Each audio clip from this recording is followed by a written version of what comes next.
زیادہ تر خیال یہ ہوتا ہے کہ پیسہ کمانا مشکل ہے، اثاثے بنانا مشکل ہے، مہنگی گاڑی، مہنگا گھر، ایک اچھی زندگی جینا مشکل ہے کہ وہ جو اس کی بہن اس نے کہا کہ میری بہن والے جو رشتہ دینے والے ہیں وہ ماروتی سوزوکی مانگ رہے ہیں اور میری والدہ نے کبھی ساڑی نہیں بنائی۔ اکیلا رہنے والا انسان پازیٹیو ہوتا ہے، بڑا انسان بنتا ہے، اور جو یونیورس کے اندر جو قوتیں ہیں وہ اس کے ساتھ مل جاتی ہیں۔ بسم اللہ الرحمن الرحیم، السلام علیکم ورحمۃ اللہ وبرکاتہ۔ میرا نام احمد عقیل ہے، آپ دیکھ رہے ہیں پراپرٹی ویژن ٹی وی۔ زیادہ تر خیال یہ ہوتا ہے کہ پیسہ کمانا مشکل ہے، اثاثے بنانا مشکل ہے، مہنگی گاڑی، مہنگا گھر، ایک اچھی زندگی جینا مشکل ہے۔ یہ مشکل ہے یا آسان ہے، اس پہ بات کرتے ہیں۔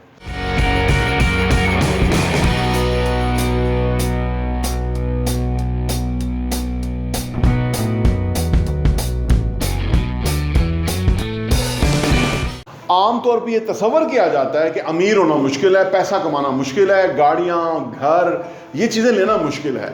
یہ مشکل کس نے بنائی ہے؟ یہ بیسیکلی ہمارے پورے اوور آل سسٹم نے بنائی ہے۔ کامیابی کے لیے نا ایک ایکو سسٹم ڈیولپ کرنا پڑتا ہے۔ وہ کیا ایکو سسٹم؟ وہ ایکو سسٹم ایسا کہ جس کے اندر آپ جس بندے کے ساتھ بھی انٹریکٹ کریں وہی پازیٹیو ہو، وہی پروگریسو ہو، وہی یقین والا ہو، وہی یہ ہمیں انکریج کرے کہ ہاں بالکل یہ ممکن ہے، یہ ہو سکتا ہے۔ لیکن انفارچونیٹلی جس گھر میں ہم پیدا ہوتے ہیں، جس اسکول میں ہم داخل ہوتے ہیں، جہاں جا کے سپارہ پڑھتے ہیں، جس گلی میں، محلے میں، دکان میں ہم جاتے ہیں، ہمیں پتہ لگتا ہے لوگ 10-10 روپے کے اوپر دستوں گریباں ہیں۔ لوگ جو ہے وہ قسم پرسی کی زندگی جی رہے ہیں۔ لوگ غربت کے ہاتھوں مارے جا رہے ہیں۔ لوگ یہ ثابت کرنے کی کوشش کرتے ہیں کہ وہ بہت گئے گزرے ہیں، بہت غریب ہیں، پتہ نہیں کھانا نہیں مل رہا۔ جب ہم یہ دیکھتے ہیں تو ہمیں سمجھ آنا شروع ہو جاتی ہے کہ یار یہ سارے لوگ اتنی تنگ دستی سے جی رہے ہیں، اس کا مطلب ہے کہ پیسہ کمانا بہت مشکل ہے۔ تو ہم کیا کرتے ہیں، اور پھر ہمارے گھر میں جو پریشر ہوتا ہے، وہ جو آپ نے 3 ایڈیٹ میں سن رکھا تھا نا کہ وہ جس میں عامر خان کہتا ہے کہ ایک سال میں کتنی ساڑیاں چاہیے ہوتی ہیں کہ وہ جو اس کی بہن اس نے کہا کہ میری بہن والے جو رشتہ دینے والے ہیں وہ ماروتی سوزوکی مانگ رہے ہیں اور میری والدہ نے کبھی ساڑی نہیں بنائی۔ تو اس کے اوپر وہ آپ نے دیکھا نا، وہ ایک جو ٹپیکل اپروچ تھی اور ایک جو عامر خان کی ڈیفرنٹ اپروچ تھی کہ سال میں کتنی ساڑیاں چاہیے ہوتی ہیں۔ تو یہ جو ہم اپنے دائیں بائیں گھر سے پریشر آتا ہے نا کہ کیا کرو گے، پیسوں کی ضرورت ہے، بیٹی کی شادی کرنی ہے، گھر بنانا ہے، ہم نے اسٹیٹس اونچا کرنا ہے، تو ہم نہ چاہتے ہوئے اس پورے ایکو سسٹم کا حصہ بنتے ہوئے کوئی کسی قسم کا کام چوز کر لیتے ہیں، اس کو ہم اڈاپٹ کر لیتے ہیں، اس کے مطابق ہم چلنا شروع ہو جاتے ہیں، 9 to 5 زندگی ہو جاتی ہے، اور ہم غریب کے غریب رہ جاتے ہیں، اور پھر اگلی نسل اور اگلی نسل اور اگلی نسل۔ اس ایکو سسٹم کو بدلنا ہوتا ہے۔ ہم نے اپنے ارد گرد ایسے لوگوں کے ساتھ اٹھنا بیٹھنا ہوتا ہے کہ جو واقعی یقین رکھتے ہیں کہ وہ ترقی کرنا آسان ہے۔ تو ہمیں نا اپنا ایکو سسٹم ڈیولپ کرنا ہوتا ہے، بہتر کرنا ہوتا ہے، امپروو کرنا ہوتا ہے۔ ایکو سسٹم کیا ہوتا ہے کہ ہم انہی لوگوں کے گرد گھومیں یا انہی لوگوں کے آس پاس رہیں کہ جو ترقی کر رہے ہیں، اسی معاشرے میں رہیں کہ جہاں لوگوں کو مل رہی ہیں اپرچونٹیز، جہاں مواقع ہیں۔ تو ہمیں اپنے اس ایکو سسٹم کو چیک کرنا ہوتا ہے، اس انوائرمنٹ کو بدلنا ہوتا ہے۔ اس کو ریپلیس کس طرح کریں، یہ بڑا مسئلہ ہے کہ جی ہم جہاں رہتے ہیں وہاں سے ہم اٹھ کے دوسری جگہ کیسے رہ جائیں۔ یہ لوگ بہت زیادہ کہتے ہیں، میرے ساتھ خود یہ مسائل درپیش تھے۔ لوگ کہتے ہیں جی ہمارے رشتہ دار ہیں، ہم ان کو چھوڑ کیسے دیں، ان کو ہم منوائیں کیسے۔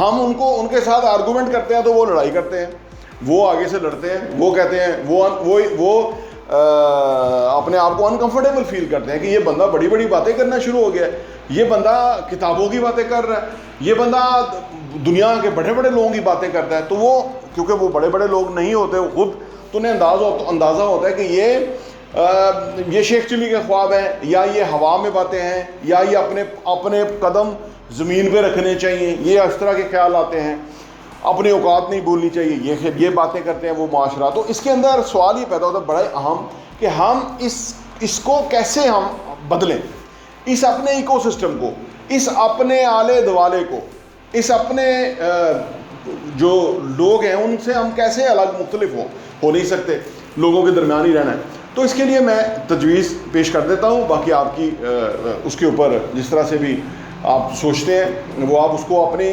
حالات کے مطابق اس کو آپ کنورٹ کر سکتے ہیں۔ دیکھیے پہلی بات تو یہ کیجئے کہ آپ کے جو 24 گھنٹے ہیں نا ان کی پلان کر لیں، ان کو شیڈول کر لیں ان کو، اور یہ کام آپ نے کرنے ہیں اور اس میں میکسیمم کام رکھیں۔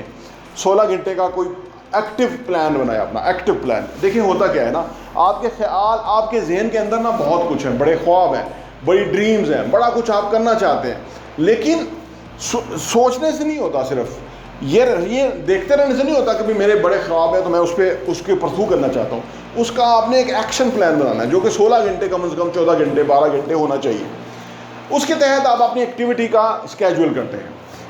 آپ کے دوست ہیں، ان دوستوں سے آپ چھوٹیں گے تو ایک دم سے آپ اکیلے محسوس کریں گے، آپ آنا ہیپی رہ جائیں گے۔ تو اس کا حل یہ ہے کہ ان دوستوں کو بدلیں اچھی کتابوں کے ساتھ، اچھی کتابوں کے ساتھ دوستی بدلیں، یعنی وہ ٹائم کتابوں میں دینا شروع جو ان دوستوں کو دیتے تھے، کیونکہ آپ کو جا کے نا ان میں ذرا کمفرٹیبل فیل کرتے ہیں نا، ذرا آپ فیل کرتے ہیں کہ یار اکیلے پن کا نہیں شکار ہوتے نا۔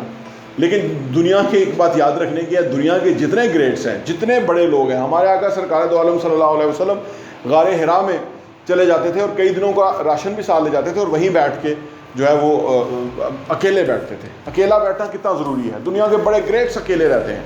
اکیلا رہنے والا انسان پازیٹیو ہوتا ہے، بڑا انسان بنتا ہے، اور جو یونیورس کے اندر جو قوتیں ہیں وہ اس کے ساتھ مل جاتی ہیں، یعنی وہ اس کے آپ سمجھ لیجئے کیونکہ وہ انسان اللہ کا نائب ہے تو وہ جو ساری قوتیں انرجیز اللہ کی اس کائنات کے اندر ہیں وہ اس انسان کے ساتھ کنیکٹ کر جاتی ہیں، کنیکشن بن جاتا ہے۔ تو پہلی بات یہ کہ آپ دوستوں کو، غیر ضروری دوستوں کو بدلیں کتابوں کے ساتھ۔ پھر آپ رشتہ داروں کو کیسے بدلیں، یہ بھی ایک پرابلم ہے۔ لیکن ایک عرصے کے لیے، 5 سال کے لیے اپنا ذہن بنائیں کہ اب وہ جو رشتہ دار ہیں جو کہ میرے ساتھ آرگومنٹ کرتے ہیں، میرے ساتھ اس طرح سے پیش آتے ہیں، یا میں انکمفرٹیبل یا میں نیگیٹو ہو جاتا ہوں ان کے ساتھ ملتا ہوں، تو ان کے درمیان گیپ دیں۔ گیپ لڑائی نہیں ہوتی ہے، آپ ان کے لیے دعا کریں، ان کے لیے ویل وشز بھیجیں، ان کے لیے اچھا سوچیں، کیونکہ جتنا آپ ان کے لیے اچھا سوچیں گے اتنا آپ بہتر ہوں گے، ان پہ بھی اثر پڑے گا لیکن زیادہ آپ کے اوپر پڑے گا۔ لہٰذا جو انہوں نے کوئی غلطی کی، آپ کے ساتھ کوئی بدتمیزی کی یا کچھ کیا، ان کو معاف کریں، ان کو معاف کریں، ان کو ان کے حال پہ چھوڑیں، اور آپ اپنا وقت، وہ سارا وقت نکالیں، بچائیں اور اس کو پروڈکٹیو چیزوں کے اوپر لگائیں۔ دیکھیے سب سے بڑے رشتہ دار ہمارے جو ہوتے ہیں نا وہ ہمارے بچے ہوتے ہیں، ہماری وائف ہوتی ہے، ہمارے بچے ہوتے ہیں، بیٹا ہوتی ہے، بیٹی ہوتی ہے، وہ سب سے بڑے رشتہ دار ہوتے ہیں۔ اصل میں انسان کا جو اصل فیملی ہے نا وہ وہی ہے۔ یہ ہم فیملی کو بڑا کر کے، لوگ تو اب دفتروں میں بھی کہنا شروع ہوتے ہیں کہ جی ہم ایک فیملی ہیں، کہنا کچھ اور ہے، ہونا کچھ اور ہے۔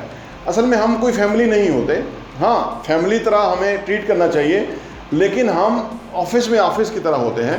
ہر بندے کی ایک جو ہے وہ اس کی ایک ان پٹ یا ایک ریکوائرمنٹ ہے یا ایک اس کا کام ہے، اس نے سر انجام دینا ہوتا ہے۔ تو ہم فیملی میں تو ایڈوانٹیج لے جاتے ہیں نا، اسی طرح ہم فیملی کو صرف اپنے کنبے تک رکھ لیں، اپنے بچوں تک لے لیں، کیونکہ یہ بہت بڑی ذمہ داری ہے بچے۔ ہوتا کیا ہے کہ ہم فیملی کی جو فیملی کا جو ایک بڑی لائن ہے نا ادھر زیادہ ایکٹیویٹیز میں انوالو ہو جاتے ہیں اور اپنے بچوں سے توجہ ختم ہو جاتی ہے۔ ہمیں نہیں پتہ ہوتا کہ ہمارا بیٹا کہاں جا رہا ہے، کس محفل میں بیٹھ رہا ہے، کالج یونیورسٹی جا بھی رہا ہے کہ نہیں جا رہا، پڑھ بھی رہا ہے کہ نہیں پڑھ رہا، نماز پڑھ رہا ہے کہ نہیں پڑھ رہا۔ تو ہمیں ان سے غافل ہو کے تو بڑی فیملی کے بڑے سرکل کے اندر ہم جو ہے نا بڑے سوشل ورکر بنے ہوتے ہیں۔ اپنی فیملی کو اس تک لے آئیں، بہت باقی کزن شزن یہ وہ ان کو ان کے حال پہ چھوڑ دیں، کیونکہ دیکھیں آپ نے اپنی زندگی بہتر کرنی ہے نا، آپ نے یہ نہیں کرنا کہ بھئی آپ اپنی کمپرومائز کرتے رہیں اپنی زندگی میں، اپنی پروگریس کو اور وقت کو مس یوز کرتے رہیں۔ تو آپ کتابیں پڑھنا شروع کر دیں، اپنے بچوں کے اوپر ایمفیسائز کرنا شروع کر دیں، ان کے ساتھ محنت کرنا شروع کر دیں۔ آپ اپنے کام کو، اور کام بھی وہ کرنا ہے جو کہ آپ کا پسند ہے۔ اگر آپ کو نوکری نہیں پسند، جرأت کر کے اپنے بچوں کے ساتھ بیٹھ کے مشورہ کر کے چھوڑ دیں اس کو، آپ اپنے اخراجات کو کٹ کر لیں۔ لیکن دیکھیں اگر آپ 40 سال تک وہی کام کرتے رہیں گے نا جو آپ کو پسند نہیں ہے، نوکری پہ جاتا، جو بھی کام کرنا، دکان پہ بیٹھے ہوئے آپ کو پسند نہیں ہے، تو وہ نہ کریں، کیونکہ وہ آپ کے اوپر جو اثرات ہیں وہ برے آ رہے ہیں، اور اس برے اثرات سے کوئی اچھا نہیں نکل سکتا۔ جب آپ اپنے پسندیدہ کام کے اندر ہوں گے نا تو پھر آپ کام میں بہت انوالو ہو جائیں گے. کام دن رات اوڑھنا بچھونا آپ کا کام ہو جائے گا, آپ کو مزہ آنا شروع ہو جائے گا. دیکھیے جو بھی جس کام میں آپ کو مزہ آئے, زیادہ ٹائم نکالیں, خوش ہوں, وہی کام کریں. کچھ ہو جائے, شروع میں آمدنی نہ ہو, کم ہو, آنے والے ٹائم میں اس میں آمدنی بھی آ جائے گی, آپ کامیاب بھی ہو جائیں گے, ہیپی بھی ہو جائیں گے, خوش بھی ہو جائیں گے. تو اس فارمولے کے تحت آپ گاڑیاں, گھر, جائیداد, روپیہ, پیسہ, سب کچھ آپ حاصل کر سکتے ہیں. لیکن اگر آپ یہ نہیں کریں گے تو پھر آپ یہ چیزیں ساری سیکریفائز کر دیں گے. پھر وہ گھروں میں لڑائیاں, وہ فیملی میں جو لڑائیاں ہوتی ہیں غربت کی وجہ سے, جو قدورتیں, نفرتیں جو پیدا ہو جاتی ہیں, اور وہ ختم نہیں ہوتی کبھی بھی, کیونکہ وہ غربت ہوتی ہے. ہر بندہ اپنی اصل مسئلہ اس کو فائنینشلی ہے, لیکن وہ پنجابی میں کہتے ہیں ہنڈورے اوروں کے اوپر پھینک رہے ہیں. ہنڈورے سٹنا ہوتا ہے, اوروں کو الزام دینا, اوروں کو اس کا ذمہ دار قرار دینا, وہ دے رہا ہوتا ہے, اور اپنی زندگی اس کی کوئی خوشحال زندگی نہیں ہوتی. تو لہٰذا اگر آپ چاہتے ہیں کہ روپیہ, پیسہ, جائیداد, گاڑیاں, خوشحال زندگی, بہترین زندگی آپ کی ہو, تو ان بنیادی تجاویز پہ غور کیجیے, ان پہ عمل کیجیے. ان شاء اللہ تعالیٰ اس کے آپ کو بہت فائدہ ہوگا. پراپرٹی وی این ٹی وی دیکھنے کا بہت بہت شکریہ.